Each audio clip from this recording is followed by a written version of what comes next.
Assalamualaikum dan salam sejahtera. Welcome back to Easy Fast. Terima kasih kepada yang telah menekan tombol subscribe dan juga tombol loceng. Yang belum, jemput-jemputlah subscribe dan tekan notifikasi untuk video-video terbaru daripada channel ini dan tanda sokongan anda.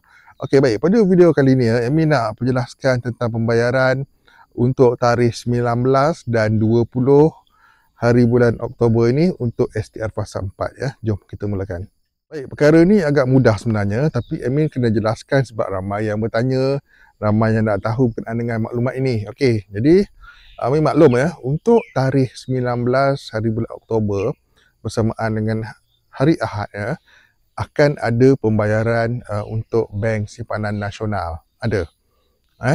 Jadi bagi yang bertanya, Amin maklum jawapan ini hari Ahad ada pembayaran pengkreditan ke dalam akaun Bank Simpanan Nasional. Jadi penerima STR yang menerima melalui Bank Simpanan Nasional ya, anda akan menerima sekiranya anda yalah, sebab ia berperingkat ya, sekiranya anda ada dalam senarai yang akan dibayar pada 19 hari bulan November, anda akan dapat pembayaran pada tarikh tersebut ya.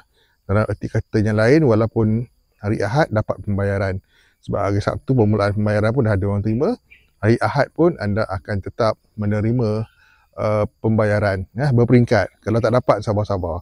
Okey, bagaimana dengan bank lain? Untuk bank lain ya, selain daripada BSN, tidak ada pembayaran yang akan berlaku. Kami maklum ya, bank selain daripada BSN untuk hari Ahad 19 Oktober tidak ada sebarang pengkreditan akan berlaku. Ya, hanya Bank Simpanan Nasional saja. Itu pun berperingkat. Ya, okey, itu poin yang pertama, harap jelas. Sekarang kita pergi pada tarikh 20 hari bulan. Untuk tarikh 20 hari bulan Oktober 2025 ya, 20 hari bulan Oktober merupakan cuti umum ya seluruh negara kerana perayaan Deepavali. Okey, untuk tarikh 20 hari bulan Oktober ya, tidak ada apa-apa pembayaran pun termasuk BSN. Ya, BSN dan bank-bank lain juga tidak akan melaksanakan pembayaran pada hari cuti umum Deepavali. Jadi kita boleh kata pada 20 Oktober memang tidak ada apa-apa pembayaran pun akan berlaku ya. Tidak ada kemasukan ke dalam akaun bank sama ada BSN ataupun bank-bank perdagangan yang lain. Memang tak ada pembayaran yang akan berlaku pada hari cuti umum perayaan. Jadi pembayaran yang seterusnya bersambung selepas selesai cuti umum ya, perayaan Deepavali, yang mana telah pun dinyatakan dengan jelas ya, 21 hari bulan ya, bermula 21 barulah pembayaran akan diteruskan semula sehingga ianya selesai.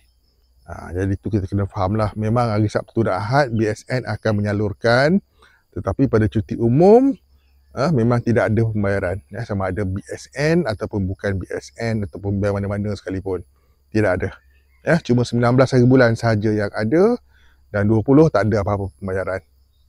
Baik ya, jelas ya? Semoga menjawab pertanyaan-pertanyaan yang banyak dilontarkan di ruangan komen dan pertanyaan secara permesejan di Telegram ya. Harap jawapannya jelas dan membantu anda dan bersabar. Yang penting ya, ada yang berkomen ya, buat saya makan masih tak ada apa-apa perubahan. Sabar ya, perubahan itu akan berlaku juga nanti apabila dekat-dekat anda nak terima pembayaran. Dan dalam video ni juga Amin nak akui ya, pembayaran fasa 4 tahun 2025 ni agak, minta maaf cakap lah, berterabur dan tidak tersusun ya, dan dibuat macam tergesa-gesa saja. Tapi walaupun pun kita bersyukurlah dengan siap pembayaran itu ya. Semoga dipermudahkan urusan dan semoga jelas dengan apa yang disampaikan. See you guys in my next video. Bye bye.